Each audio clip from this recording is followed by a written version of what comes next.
मैं और आपने 3 साल एक चैनल में थे, हमें कहा गया कि नौकरी आपने रखनी है तो उस वक्त के डीजीआई एसपीआर साहब थे, जनरल साहब थे, उनसे मिल लें। और हमने इनकार कर दिया था कि नहीं मिलते। उन्होंने कहा नौकरी खत्म हो जाएगी। मैं कहा कर दें। आमिर साहब की भी खत्म हुई, मेरी भी हुई। चॉइस नहीं था, इमरान खान साहब के पास चॉइस नहीं था, क्या शहबाज शरीफ साहब के पास चॉइस नहीं था। खान साहब उस वक्त अपना चॉइस यूज करते, सॉरी कि मैं नहीं आऊंगा, किसी जर्नल से मुलाकात खुफिया नहीं करूंगा। कुछ लोग उनके लिए मुजाहिद का काम भी करते हैं, फुट सोल्जर का काम भी करते हैं। क्लासरा साहब, ये जो मुनीब साहब हमेशा एक हमें ना परेशान कुन खबर सुना के चले जाते हैं कि 2018 में जो हुआ 24 में उससे ज्यादा हुआ, 29 में इससे भी ज्यादा होगा। सर आपको भी यही लगता है या आपकी डिफरेंट राय है इस बारे में?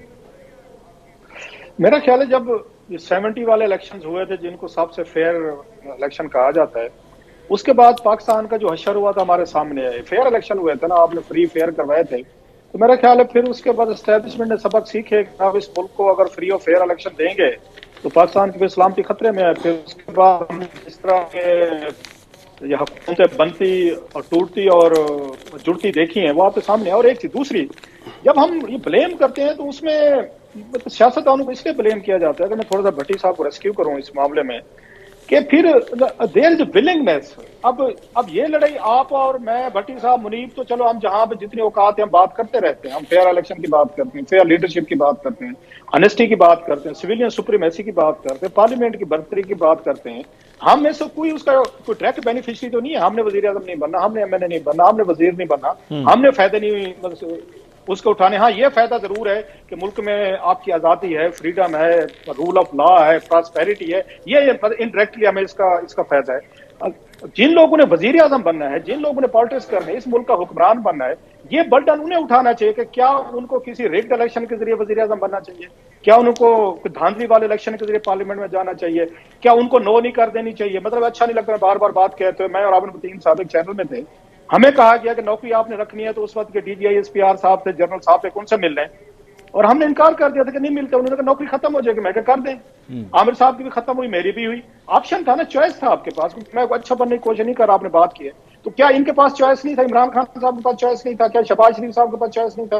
नवाज शरीफ साहब के पास, मरियम साहब, इन लोगों के पास चॉइस नहीं था? ये चॉइस क्यों नहीं यूज करते? खान साहब उस वक्त अपना चॉइस यूज करते, सॉरी कि मैं नहीं आऊंगा, किसी जर्नल से मुलाकात खुफिया नहीं करूंगा मैं। और ऐसे सेम इनके लिए जाते, शहबाज शरीफ साहब के, नवाज शरीफ साहब के लिए, कि ये डील आप क्यों करते हैं? अच्छा, ये लोग डीले मारते हैं, अपने अपने जाके उस इख्तिदार ले लेते हैं, वहां पे हलफ ले लेते हैं अपनी अपनी वफादारियां देने के बाद। उसके बाद हमसे तवक्को करते हैं कि सिविल सुप्रीमेसी की जंग आप, मैं, भट्टी साहब, मुनीब या हम लोग बैठ के लड़ें और ये लोग बेनिफिशियरी रहेंगे।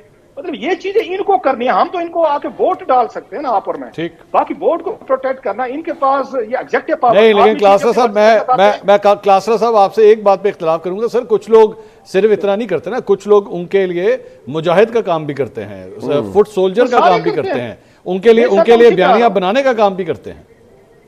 मैं सर वही कह रहा हूं, मुझे ये बताएं, आप, मैं, हम चारों लोग वोट दे सकते हैं ना। इन्होंने आर्मी चीफ लगाना हो, इमरान खान साहब ने लगाना हो या एक्सटेंशन देनी हो, कि मशवरे करते हैं आप और हमसे, किसी से मैं दूं ना दूं। उसके बाद हमें कहते हैं आप डिफेंड करो बाजवा साहब को, गलत, हमने एक्सटेंशन दे, मुझसे गलती हो गई थी। या नवाज शरीफ साहब जब आर्मी चीफ लगाते थे, किसी से मशवरा करते थे, पूछते थे, इवन पार्लियामेंट से पूछते थे, कोई उसको कमेटी को नाम भेजते थे। अगेन जैसे यूएसए में होता है कि जनाब ये देख लें, 4 लोगों को इंटरव्यू कर लें। आपने उस वक्त बिरादरी पे अपना आर्मी चीफ लगाना होता है, अपने तल्लुकात पे लगाना होता है, गारंटीज देनी होती हैं। आपने जाकर बिल्कुल नीमा सा बंदा ढूंढना होता है। उस वक्त आपकी प्रायोरिटीज ये होती है।